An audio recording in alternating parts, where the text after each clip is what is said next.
Bonjour à chacun. C'est une joie d'être là avec toute la pression qui accompagne les vraies joies qui se construisent.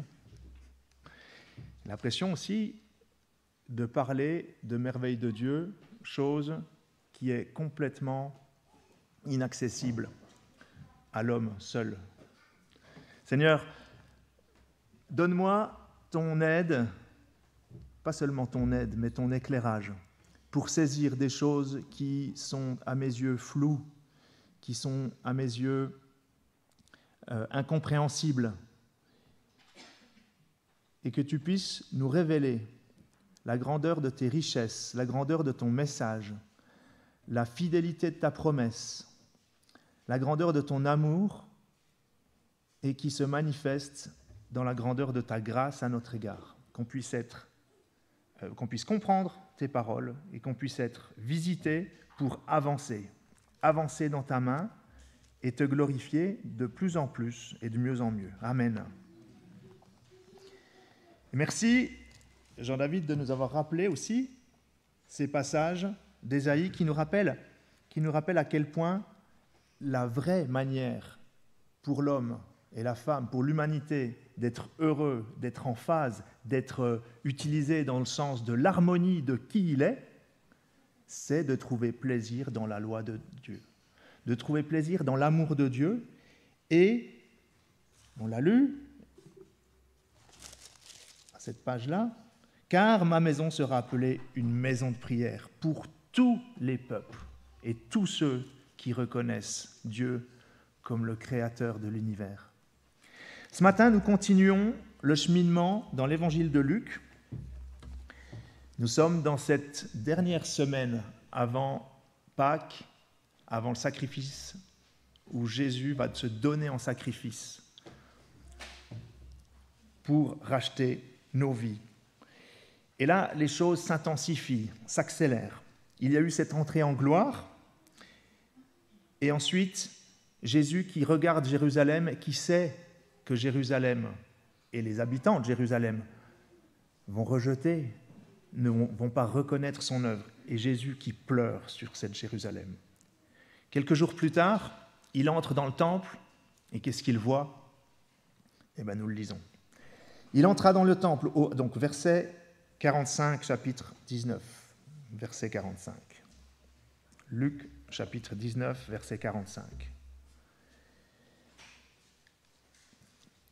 Il entra dans le temple et il se mit à chasser ceux qui vendaient, leur disant « Il est écrit, ma maison sera une maison de prière, mais vous en avez fait une caverne de voleurs. » Il enseignait tous les jours dans le temple, et les principaux sacrificateurs et les scribes et les principaux du peuple cherchaient à le faire périr. Mais ils ne savaient comment s'y prendre, car tout le peuple l'écoutait avec admiration. Un de ces jours-là, comme Jésus enseignait le peuple dans le temple et qu'il annonçait la bonne nouvelle, les principaux sacrificateurs et les scribes, avec les anciens, survinrent et lui dirent cette question. « Dis-nous, par quelle autorité fais-tu ces choses ? Ou qui est celui qui t'a donné cette autorité ?» Il leur répondit, « Je vous adresse moi aussi une question. Dites-moi, le baptême de Jean-Baptiste, venait-il du ciel ou des hommes ? » Mais ils raisonnèrent ainsi entre eux. Alors si nous répondons du ciel, il dira, « Pourquoi n'avez-vous pas cru en lui ? Et si nous répondons des hommes, alors tout le peuple nous lapidera, car il est persuadé que Jean était un prophète. » Alors ils répondirent qu'ils ne savaient d'où il venait. Jésus leur dit, « Moi non plus, je ne vous dirai pas par quelle autorité je fais ces choses. » Et il se mit ensuite à dire au peuple cette parabole. Un homme planta une vigne, la ferma à des vignerons et quitta pour longtemps le pays.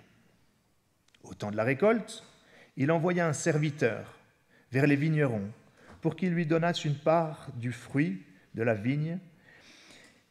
Les vignerons le battirent et le renvoyèrent à vide. Il renvoya de nouveau un autre serviteur, et les vignerons le battirent, l'outragèrent et le renvoyèrent à vide. il en envoya encore un troisième. Ils le blessèrent et le chassèrent. Le maître de la vigne dit : « Que ferai-je ? J'enverrai mon fils bien-aimé. Peut-être auront-ils pour lui du respect. » Mais quand les vignerons le virent, ils raisonnèrent entre eux et dirent : « Voici l'héritier, tuons-le, afin que l'héritage soit à nous. » Et ils se jetèrent hors de la vigne et le tuèrent. Maintenant, que leur fera le maître de la vigne ? Il viendra, fera périr ses vignerons, et il donnera la vigne à d'autres. Lorsqu'ils eurent entendu cela, le peuple qui écoutait se dirent : « À Dieu ne plaise. » Mais, jetant les regards sur eux, Jésus dit : « Que signifie donc ce qui est écrit ? La pierre qu'ont rejetée ceux qui bâtissaient est devenue la principale de l'angle. Quiconque tombera sur cette pierre s'y brisera, et celui sur qui elle tombera sera écrasé. » Les principaux sacrificateurs et les scribes cherchèrent à mettre les mains sur lui, et à l'heure même, mais ils craignirent le peuple. Ils avaient compris que c'était pour eux que Jésus avait dit cette parabole.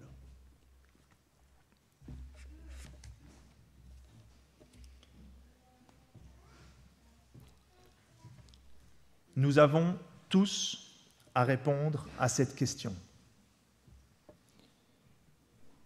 Et nous vivons dans un monde qui se pose et qui se divise en un million de questions. Qu'est-ce qu'il faut faire ? Quelle est la bonne part ? Comment diriger le peuple d'une bonne manière ? Que faire ? Même par rapport au virus, tout le monde a des idées différentes. En économie, est-ce qu'il vaut mieux être capitaliste, communiste, matérialiste ? Ce terrain, est-ce qu'il est à moi ? Est-ce qu'il est à toi ? Qui est le plus fort ? Et tout le monde se bat, et tout le monde défie l'autre, et tout le monde se divise. En réalité, il n'y a pas un million de questions, il y en a une seule question. Une seule question et deux manières d'y répondre. En réalité, il n'y a que deux camps, que deux façons de répondre à cette question. C'est ce que nous allons voir.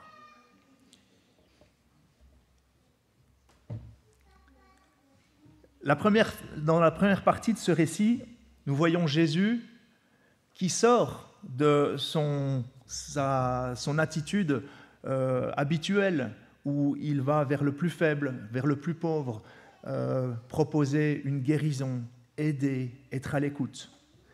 Là, il rentre dans le temple et il est offusqué, il est indigné, il se met en colère et il a de bonnes raisons d'être en colère. Il chasse ces marchands du temple qui ont transformé la maison de prière du Père, Dieu, saint, 3 fois saint, en une caverne de voleurs, c'est marqué. Alors le terme est choquant, parce que c'est juste des marchands, mais des marchands qui n'avaient rien compris de la vocation de cette maison de prière, qui étaient là pour rencontrer son Dieu dans l'humilité, dans la simplicité, dans l'honnêteté du cœur qui dépasse même l'honnêteté qu'on peut avoir dans nos propres lois ou dans nos propres relations. L'honnêteté du cœur, celle qui va beaucoup plus loin. Et là, ces marchands qui pensaient faire du business relativement honnête, les circonstances, c'est que le peuple venait au temple pour offrir des sacrifices. Certains avaient beaucoup voyagé, ils n'avaient pas forcément des animaux sur eux. Tout le monde ne pouvait pas sortir ni une colombe, ni un mouton de sa manche. Alors ils arrivaient avec de l'argent, achetaient un animal et pouvaient faire le sacrifice. Mais c'était l'occasion de profit, c'était l'occasion d'utiliser ça pour en faire du business. Et un business qui n'était pas à la gloire de Dieu. En tout cas, qui n'était pas dans cette honnêteté que Dieu demande. Jésus rentre dans cette colère parce qu'il sait ce que signifie le sacrifice. Il sait ce que signifie ce besoin du sacrifice pour être pardonné. Et il les chasse sur cette parole d'Ésaïe qui a été dite 700 ans plus tôt. Vous avez fait de la maison de prière une caverne de voleurs. Et il continue son enseignement. Cette fois-ci, il annonce la bonne nouvelle. Alors que ce soit sur l'annonce de la bonne nouvelle qui est Dieu vous aime et Dieu veut vous sauver, ce qui sous-entend que vous êtes perdu et qu'il faut vraiment faire quelque chose. Mais que ce soit dans l'annonce de cette bonne nouvelle ou dans l'exercice de discipline, en tout cas de remise en justice des marchands du temple, Jésus parle avec autorité et la question est là. Mais ton autorité, d'où vient-elle ? Est-ce qu'elle vient du ciel ou des hommes ? Enfin, la question ne va pas jusque-là. Mais ton autorité, d'où vient-elle ? Et Jésus sait très bien ce qu'il y a derrière la question. Ce qui intéresse les pharisiens, ce n'est pas vraiment de savoir d'où vient l'autorité. Parce que si vraiment ils voulaient savoir d'où venait l'autorité, ils seraient dans une situation de cette honnêteté de cœur, celle où l'homme se situe devant son Dieu, devant son Créateur. Quel que soit ce qu'on en dise autour, quel que soit ce qu'on en pense, quels que soient les concepts ou les philosophies de ce qui nous entoure, l'homme, son cœur, sa responsabilité devant son Créateur. Mais les pharisiens ont peur de cette position d'honnêteté devant leur Créateur. Et ils cherchent juste à mettre en prison, à éliminer Jésus, mettre en prison ou même disparaître et tuer Jésus. Et Jésus retourne la question. Vous avez une question à me poser ?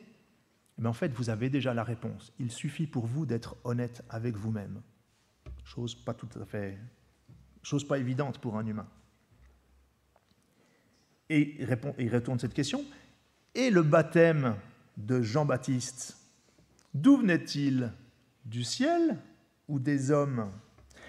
On se rappelle, le baptême de Jean-Baptiste consistait à dire « Repentez-vous », c'est-à-dire demandez pardon. Ayez cette attitude de repentance, pas de justification et puis faites des choses bien à partir de maintenant. Repentez-vous, mettez le genou à terre devant votre Dieu et acceptez le baptême comme un signe de mort et de résurrection. C'était la fête dimanche passé à cette occasion, mais ça sous-entend une repentance qui est ma nature qui produit des fruits de rébellion. Celle-ci, elle disparaît, ça veut dire elle meurt. Et la repentance nous apporte à la vie, à une vie pleine, entière devant Dieu. Donc le baptême de Jean-Baptiste était ça. Repentez-vous, arrêtez de fuir la colère de Dieu. Cette parole était donnée à tout le peuple, y compris aux chefs religieux, et elle était beaucoup plus acceptée par les chefs religieux qui disaient « mais ce Jean-Baptiste, il n'a rien à gagner, rien à perdre. En tout cas, il est dans une situation sociale où il n'a pas d'intérêt financier, politique, économique. Il parle avec vérité de son cœur. Et ce qu'il dit est vrai et bon. » Sauf que les chefs religieux, ceux qui dirigeaient le peuple, ne pouvaient pas accepter cette solution. Et donc là, ils réfléchissent en eux-mêmes, en se disant, si nous répondons du ciel, alors Jésus nous répondra, mais alors pourquoi vous ne l'avez pas suivi ? Et si nous répondons que le baptême de Jean-Baptiste venait des hommes, alors là, c'est les hommes qui sont convaincus que la parole de Jean-Baptiste est bonne et qu'elle nous apportait la délivrance. Là, ce sera le peuple qui va nous battre et nous lapider. Alors, ils répondirent, nous ne savons pas. Nous ne savons pas. Combien de fois, quand nous savons la réponse qui nous embête, nous nous répondons « je sais pas ». Je sais pas. Nous ne savons pas. Quand ils disent « nous ne savons pas », nous savons, nous, qu'ils mentent. Mais ils ont le droit. Ils ont le droit de mentir et dire « nous ne savons pas ». Jésus leur répond. Est-ce qu'il répond « moi non plus, je ne sais pas » ? Et il dit « non, moi non plus, exactement comme vous, je ne vous dirai pas ce que je sais, mais je ne vous le dirai pas. Jésus, lui, il dit la vérité. Et quelque part, en disant la vérité, il accable encore un peu plus le mensonge des pharisiens qui ont choisi de répondre « nous ne savons pas ». Quelque part en disant « nous ne savons pas » alors que nous savons très bien que la réponse est la repentance, mais nous n'en voulons pas, et en répondant « nous ne savons pas », ils prennent la responsabilité de leur mensonge. Et quand Jésus leur dit « moi non plus, je ne vous le dirai pas », Jésus les enferme dans la responsabilité de leur mensonge. C'est le plan de Dieu qui avance. Rappelez-vous, l'homme est appelé à être honnête devant Dieu. Et ces pharisiens, ces chefs, ces dirigeants ont une responsabilité d'honnêteté devant Dieu. Quel que soit ce qui sort de la bouche, quel que soit ce qu'on voit autour, ils ont cette responsabilité d'être honnêtes devant Dieu. Et Jésus les met en face de leur responsabilité. Jésus va ensuite expliquer avec une parabole magnifique, cette parabole de la vigne, du vigneron et du propriétaire de la vigne. Alors, dans la Bible, depuis le début, la vigne est de façon évidente l'image du peuple de Dieu. L'image du peuple de Dieu, cette plante qui va grandir, sur laquelle il faut faire un certain nombre de soins pour qu'elle donne du fruit, du bon fruit, pas trop de branches, sinon elle va s'épuiser, assez de branches pour qu'il y ait assez de fruits, assez de feuilles pour que le fruit soit bon, mais pas trop pour ne pas prendre toute l'énergie. Il y a beaucoup de travail à faire sur la vigne. Il faut aussi de la patience, à peu près 5 ans, entre le moment où on plante et le moment où on récolte du fruit. Il faut choisir le cépage. Il faut même sélectionner les variétés pour avoir un bon goût. Il faut choisir le terrain, l'exposition. Il faut faire du jardin pour faire préparer le sol, enlever les mauvaises herbes. La vigne est l'image du peuple de Dieu que Dieu va chérir. Donc Dieu va s'occuper de cette vigne pour qu'elle produise du bon fruit. Et les vignerons, eux, sont dans cette image-là, et de façon évidente, ce n'est pas une image qui est nouvelle, je vous ai dit, depuis le début, cette image-là est connue, ultra connue dans les textes bibliques. Les vignerons, eux, sont ceux qui ont la responsabilité de s'occuper de la vigne pendant que le propriétaire de la vigne n'est pas là. Donc là, dans ce texte, c'est évidemment les chefs religieux à qui le mandat est donné de conduire le peuple. Vous serez le peuple qui représente Dieu, qui doit représenter la personne de Dieu, qui doit représenter la sainteté de Dieu, l'amour de Dieu, la puissance de Dieu. Être représentant de Dieu sur la terre. C'est quelque part la mission de tous les hommes, mais particulièrement, pendant cette période-là, c'est particulièrement la mission du peuple d'Israël. Et les chefs religieux ont cette responsabilité de s'occuper de la vigne, donc de conduire le peuple. Cette image de la vigne, elle nous renvoie aussi à une dimension assez complexe. C'est bien sûr l'image de l'abondance. Quand on a une vigne, c'est de l'abondance des récoltes, des revenus. C'est aussi la réjouissance. Avec la vigne, on fait du jus, on fait du vin. Avec le vin, on fait des fêtes. Le vin, il a cette capacité à pouvoir se conserver. Parce que quand on fait les vendanges, puis qu'on doit tout boire le même jour avant que ça se gâte, eh ben, c'est nous qui sommes gâtés. Le vin se conserve. Et le vin donne suite à des richesses parce qu'on peut le vendre, parce qu'il est recherché, parce qu'il ne s'abîme pas, et parce qu'on peut en faire la fête. Et cette région, la région de Juda, le peuple de Juda, est associé à cette abondance dans la vigne, à cette abondance de raisins, et aussi au côté festif. Et vous le savez, ce côté festif du vin est aussi grandement abîmé par l'alcool qu'il contient. Dès qu'on en prend trop, eh ben, c'est plus la fête, c'est la défaite, c'est l'ivrognerie, c'est les excès, c'est la non-maîtrise de soi. On fait des choses sans en avoir la maîtrise, et pourtant on en est quand même responsable. Voilà les capacités du vin.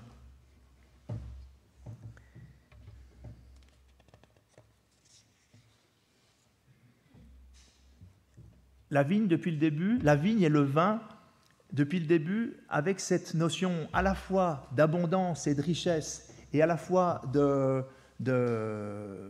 difficulté à gérer,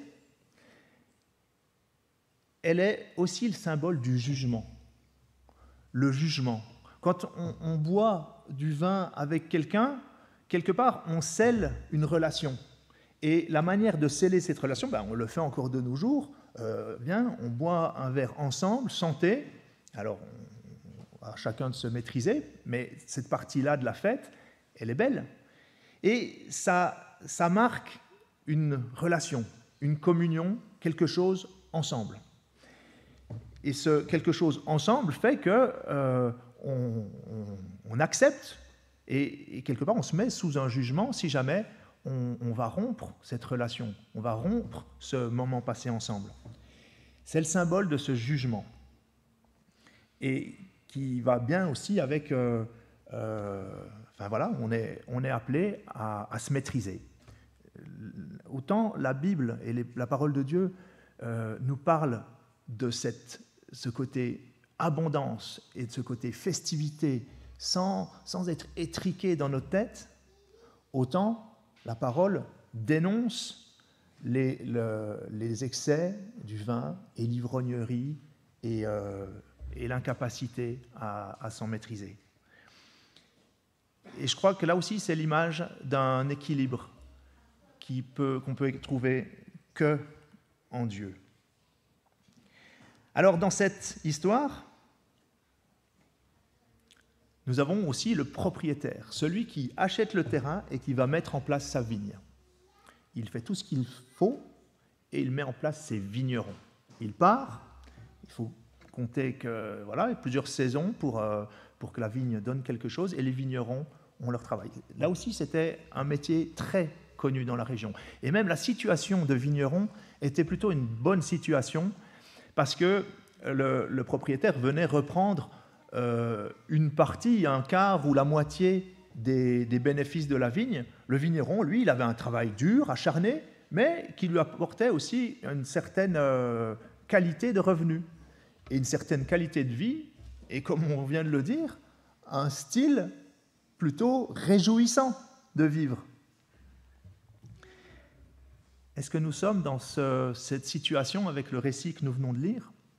Jamais nous voyons ce côté festif, abondance, réjouissance, mais nous voyons le côté gain, profit, nous voyons le côté méfiance, et ensuite le côté malhonnête, calculateur, jusqu'à violent et jusqu'à assassin. Au lieu de se réjouir de leurs conditions, ces vignerons se disent « Tiens, je ne me contente pas d'être le fermier, donc celui qui va exploiter cette vigne pour le compte de mon maître, et puis d'exploiter, d'avoir une abondance avec cette activité-là. Je veux posséder, je veux être seul le maître, je veux décider moi-même. Je ne reconnais pas la présence du propriétaire. » Et finalement, leur maître n'est plus ce bon propriétaire qui leur a fait confiance. Leur maître devient la haine, la méfiance, la calculation. Est-ce que le maître est naïf ? On a l'impression comme ça. Il envoie un serviteur qui se fait battre, qui revient vide. Un deuxième qui se fait battre, qui revient vide. Un troisième. Il me semble que le style de la communication est posé. Alors il envoie son propre fils en disant « Ils auront compassion pour lui. » Ils vont se dire « Ah, enfin, c'est le fils, alors viens, nous allons te montrer notre récolte. » Eh bien, évidemment que non. avec l'exercice des trois précédents échecs, le Fils, lui, il représente encore plus de menaces. Venez-le, tuons-le, comme ça, l'héritier n'existera plus, donc comme ça, c'est nous qui allons être héritiers. Bon, évidemment, ça ne se passe jamais comme ça. Néanmoins, je pense qu'à ce moment-là, dans la tête de tout futur assassin, les choses peuvent se passer comme ça. Juste à cet endroit, vous constaterez qu'ils n'ont pas commencé par être assassins. Ils ont commencé par être simplement méfiants. Oui, je suis propriétaire, un petit peu distant, et puis moi, quand même, je travaille tous les jours dans cette vigne, un petit peu méfiant, un petit peu calculateur, un peu envieux, et ça se termine en assassinat.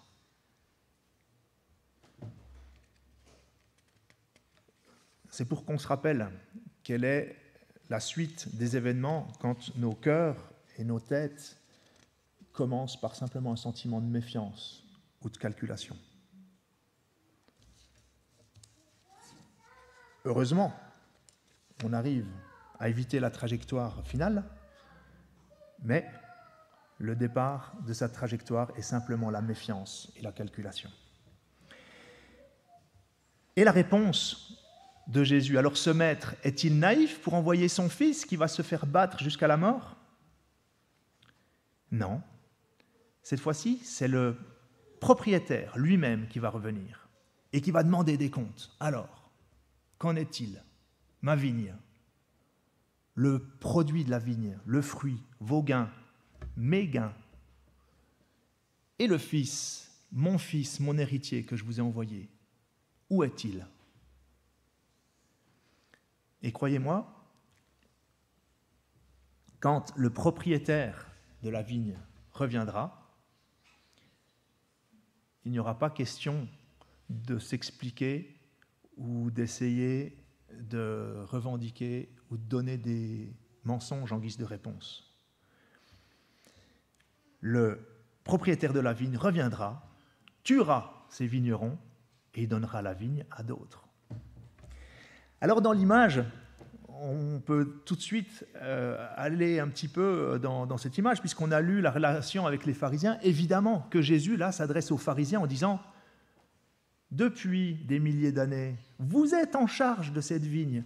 Vous avez la responsabilité de la faire grandir, de la faire croître, de vous nourrir aussi de ce fruit, de vous réjouir même, en parfaite relation, en parfaite harmonie avec ce propriétaire.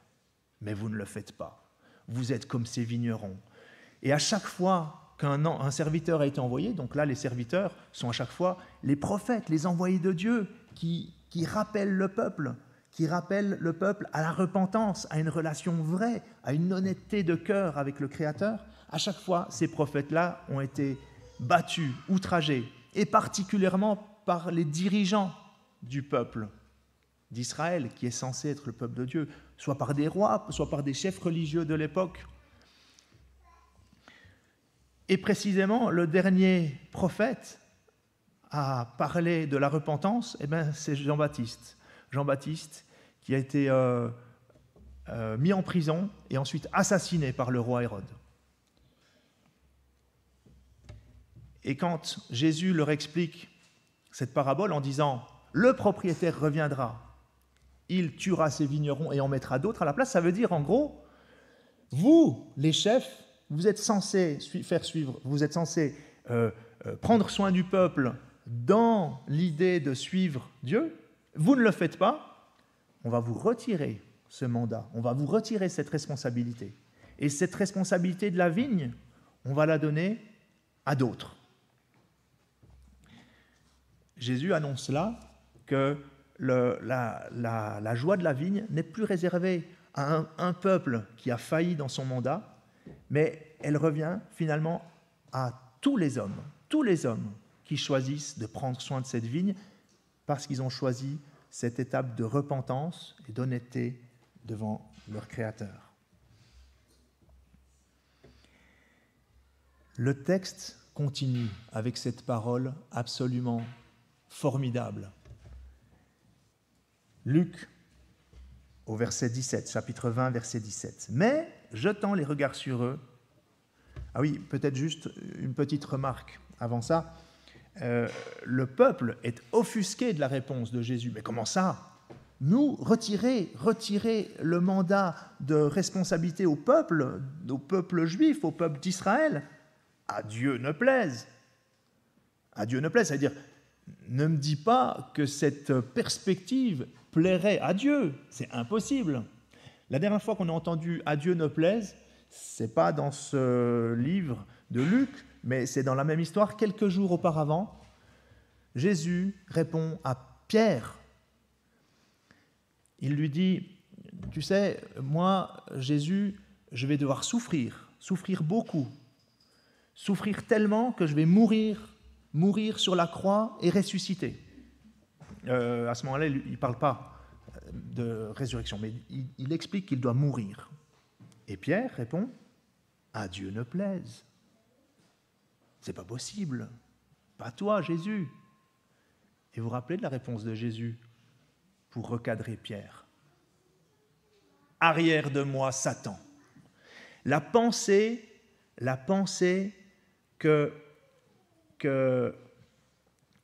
tout se passerait bien pour Jésus en parfaite relation avec des hommes est insupportable pour Jésus. Pas parce que Jésus ne peut pas vivre une vie paisible, mais il y a la deuxième partie de la phrase.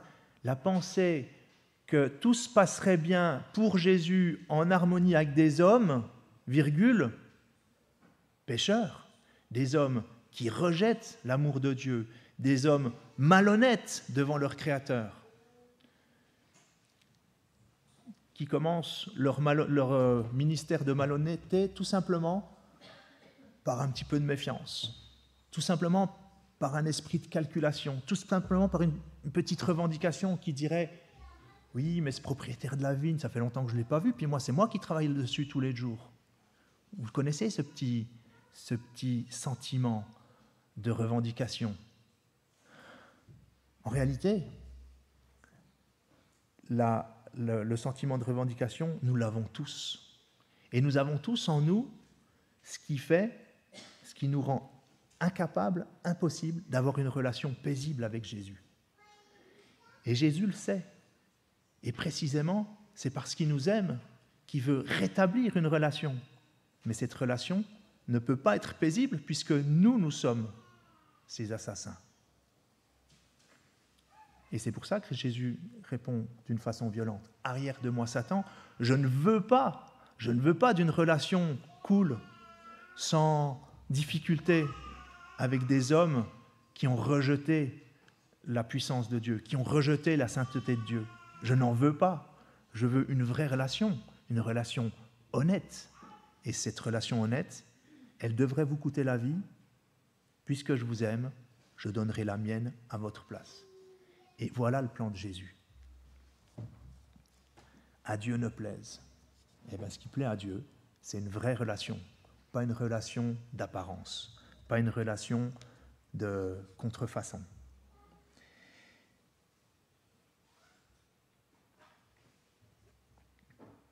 Cette parole de la suite du verset 17, mais jetant les regards sur eux, Jésus dit, « Que signifie donc ce qui est écrit ? La pierre qu'ont rejetée ceux qui bâtissaient est devenue la principale de l'angle. Quiconque tombera sur cette pierre s'y brisera, et celui sur qui elle tombera sera écrasé. » Cette parole résonne parce qu'elle a été donnée à plusieurs reprises dans les psaumes. On le lira tout à l'heure, le psaume ? On l'a déjà lu, excuse-moi, j'étais là-bas. Cette parole existe dans de nombreux endroits dans l'Ancien Testament, dans les psaumes, dans Ésaïe.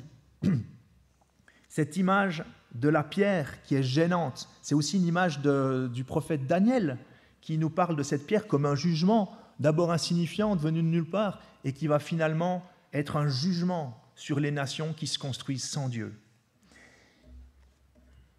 Elle est d'abord là comme insignifiante, et ceux qui construisent, c'est-à-dire le peuple de Dieu, le peuple choisi par Dieu, les dirigeants, les religieux, dans toute leur envie de bien faire, mais de bien faire sans Dieu, vont construire en rejetant cette pierre.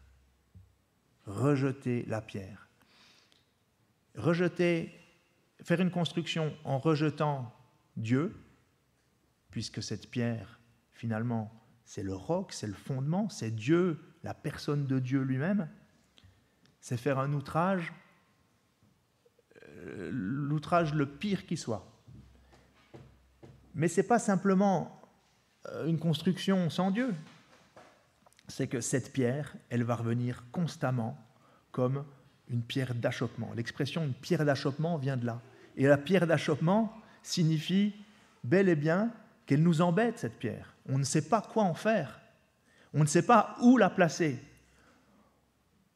Et personne ne peut être indifférent à cette pierre. C'est impossible de dire bah, mets-la là, puis on continue la construction, puis tout se passe bien. Dieu, en la personne de Jésus-Christ, est une pierre incontournable, gênante, dérangeante, perturbante, interrogeante pour tous les hommes. Et nous tous, à un moment donné dans notre vie, on a été dérangés, interrogés par cette pierre qui était là sur notre chemin et qui ne faisait pas partie de notre construction personnelle, mais qui pourtant est indispensable pour que notre construction fasse partie de la construction de Dieu.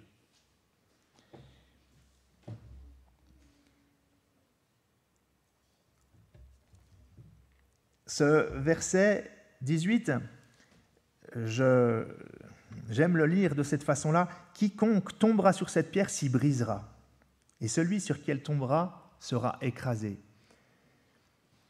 Vous comprenez que cette pierre n'est pas indicative, n'est pas là juste dans le décor.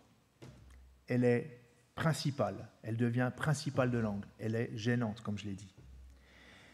Et nous devons nous positionner devant cette pierre. Et notre position devant cette pierre passe par ce qu'a annoncé Jean-Baptiste, c'est-à-dire la repentance. La repentance. Nous devons absolument regarder cette pierre en se disant, cette pierre, je le dis avec l'honnêteté de mon cœur devant Dieu, me gêne. Cette pierre me dérange.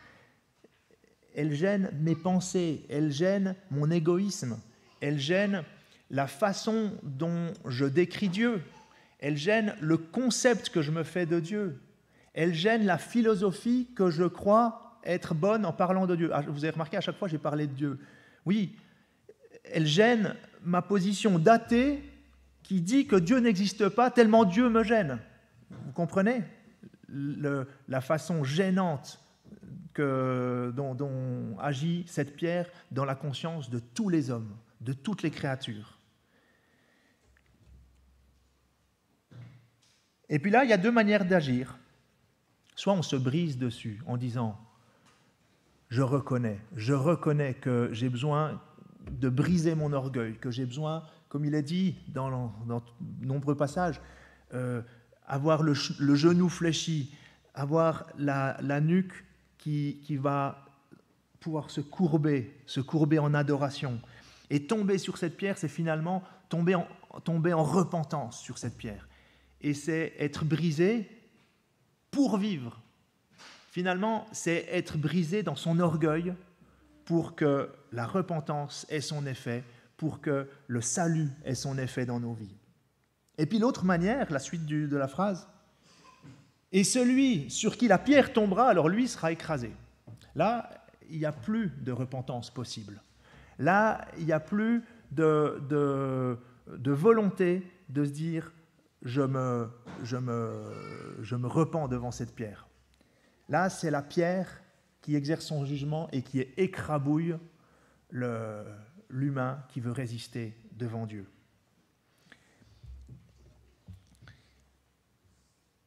J'aime énormément l'histoire de Jacob, qui connaissait Dieu depuis plusieurs générations, Il connaissait Dieu, il savait qu'il avait été choisi, il connaissait beaucoup de choses sur Dieu, et puis il fait toujours comme il veut, lui. Il fait son business, il fait ses affaires, il regarde à son profit, et puis quand il faut un petit peu contourner, un peu louvoyer, ça ne lui pose aucun problème. Et je me reconnais bien dans ce cœur-là, qui veut gérer ses affaires, passer un petit peu à la cool comme ça.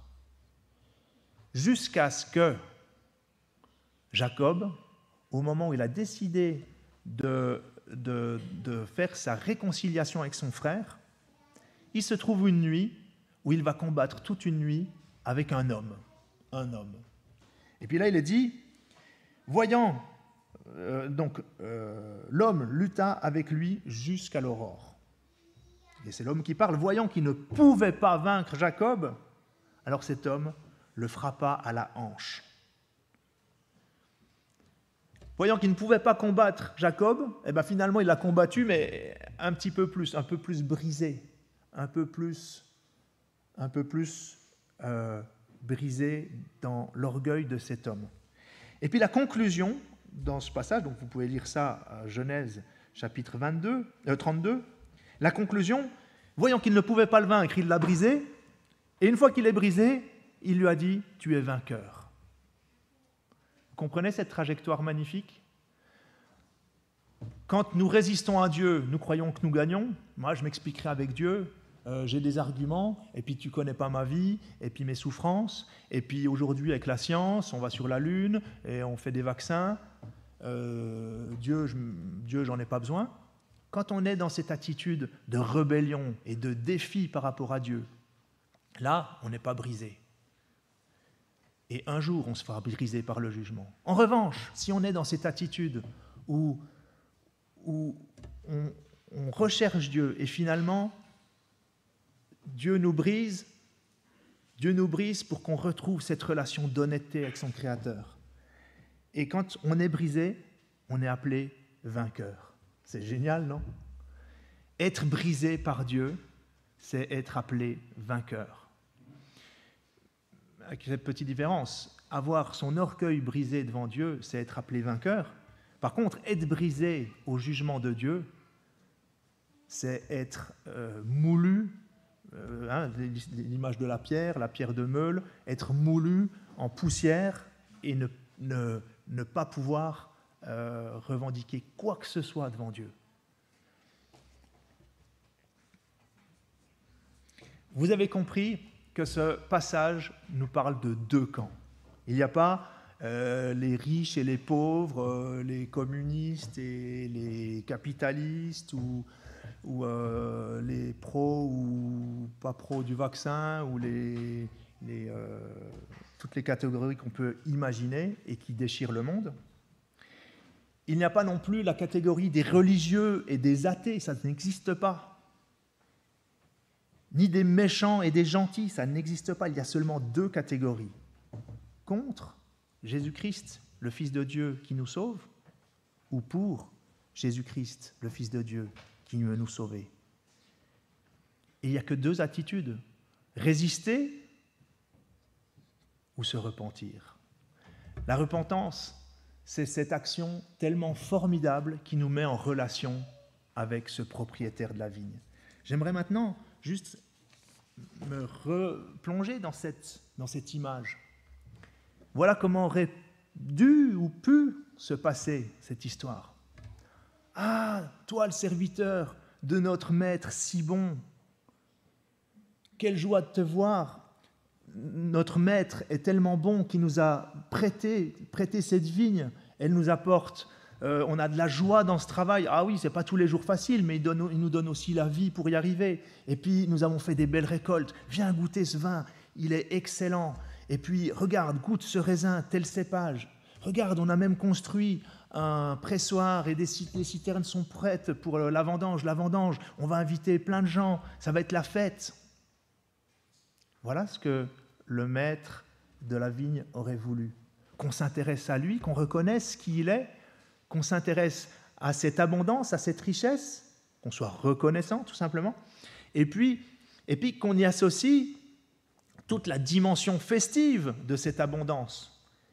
pas simplement l'abondance du vin, mais l'abondance dans la relation de faire la fête avec ce propriétaire de la vigne, d'être dans une relation où le propriétaire est fier de ses vignerons et le vigneron tellement reconnaissant de toute cette abondance qui vient de ce maître. S'il n'y a pas le maître, il n'y a rien du tout. J'ai dit, voilà l'histoire comme elle aurait dû ou pu se passer. Ce n'est pas tout à fait vrai. Vous avez compris, nous les vignerons, nous avons depuis le premier jour cette idée de méfiance, de défiance, de calcul, qui fait que ça n'aurait jamais pu se passer comme ça. Et de toute façon, aujourd'hui, les temps sont différents. Le fils du vigneron est déjà venu. Il est déjà venu et il a déjà été battu à mort. Et la vigne a été remise à d'autres. Nous faisons partie de ces nouveaux vignerons, pas propriétaires, gérant une vigne. Nous faisons partie de cette exploitation avec toute la responsabilité, sans en être pour autant les propriétaires. Nous travaillons de façon acharnée. C'est dur, le travail est dur, harassant. Il y a des choses difficiles. Ce n'est pas, il n'est pas question de mépriser la souffrance au travail, mais la souffrance dans nos vies, les difficultés, les épreuves. Mais nous sommes dans la responsabilité de cette vigne. Le fils du propriétaire est déjà venu. Il a déjà été mis à mort. Et il revient. Il revient vers chacun de ces vignerons que nous sommes, en disant, tu vois, on m'a mis à mort, mais je suis ressuscité. Et cette vigne-là m'appartient. Et toi, tu en es le gérant. Alors, cette fois-ci, comment est-ce que tu m'accueilles? Comme les premiers serviteurs? Tu m'accueilles comme la première fois que je suis venu et qu'on m'a mis à mort en pensant pouvoir se saisir de l'héritage? Comment est-ce que tu m'accueilles? Et la question se pose à chacun d'entre nous.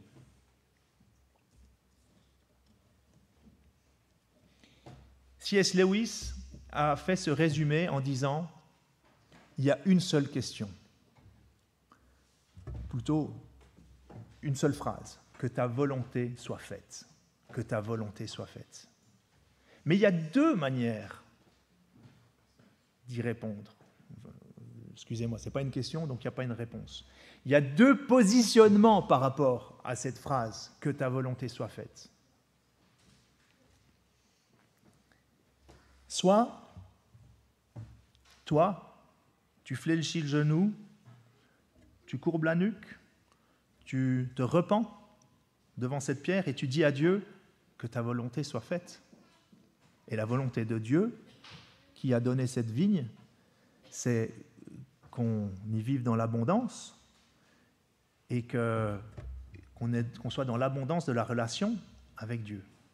Soit tu es ce vigneron qui dit « Je veux faire tout seul, je n'ai de compte à rendre à personne, mon corps m'appartient », ça c'est très à la mode.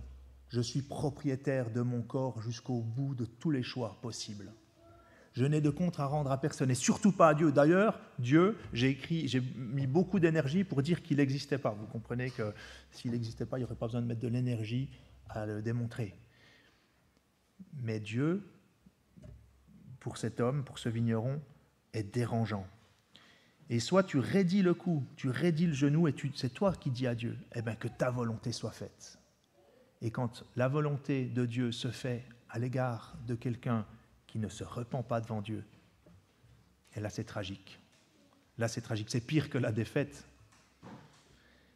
C'est le jugement, c'est cette pierre qui tombe et qui écrabouille le sujet. C'est cet état où on refuse pour l'éternité cette relation qui devrait être festive avec le Maître, qui devrait être riche, qui devrait être forte, qui devrait être belle, qui devrait parler de la fête. En revanche, celui qui se repent et qui dit à Dieu que ta volonté soit faite, qui plie le genou, qui courbe l'échine, lui, il est dans la vraie fête.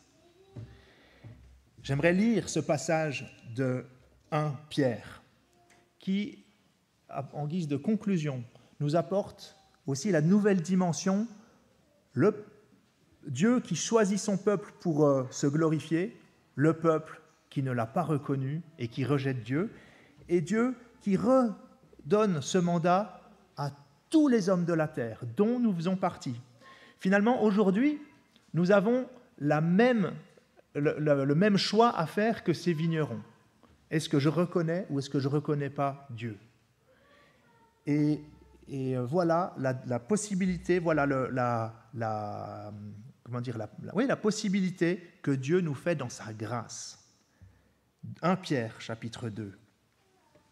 Approchez-vous de lui, Jésus-Christ qui est la pierre vivante. Approchez-vous de Jésus, la pierre vivante rejetée par les hommes, mais choisie et précieuse devant Dieu. Et vous-même, comme des pierres vivantes. Donc nous ne sommes pas Jésus, mais comme Jésus, nous sommes des pierres vivantes. En tout cas, nous pouvons l'être. Édifiez-vous pour vous former une maison spirituelle, un saint sacerdoce, afin d'offrir des victimes spirituelles agréables à Dieu par Jésus-Christ. Car il est dit dans l'Écriture, « Voici, je mets en Sion une pierre angulaire, choisie, précieuse, et celui qui croit en elle ne sera point confus. L'honneur est donc pour vous qui croyez. » L'honneur est donc pour vous qui croyez. Mais pour les incrédules, la pierre qu'ont rejetée ceux qui bâtissaient est devenue la principale de l'angle, et une pierre d'achoppement, et un rocher de scandale, et ils s'y heurtent pour n'avoir pas cru à la parole. Et c'est à ceux-là qu'ils sont destinés. Vous, au contraire, vous êtes une race élue, un sacerdoce royal, une nation sainte, un peuple acquis. Juste, parenthèse, une race élue, un sacerdoce royal, une nation sainte, vous tous, les vignerons qui, dans votre première pensée êtes méfiants et calculateurs. Mais grâce à la repentance et grâce au sacrifice de Jésus-Christ, vous êtes une race élue, un sacerdoce royal, une nation sainte, un peuple acquis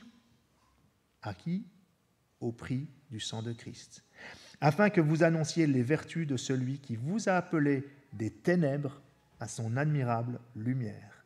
Vous qui autrefois n'étiez pas un peuple et qui maintenant êtes le peuple de Dieu, vous qui n'aviez pas obtenu miséricorde et qui maintenant avez obtenu miséricorde. Seigneur Jésus, pardon. Pardon pour mon raisonnement qui croit mériter quelque chose et qui croit être en droit même d'être frustré lorsque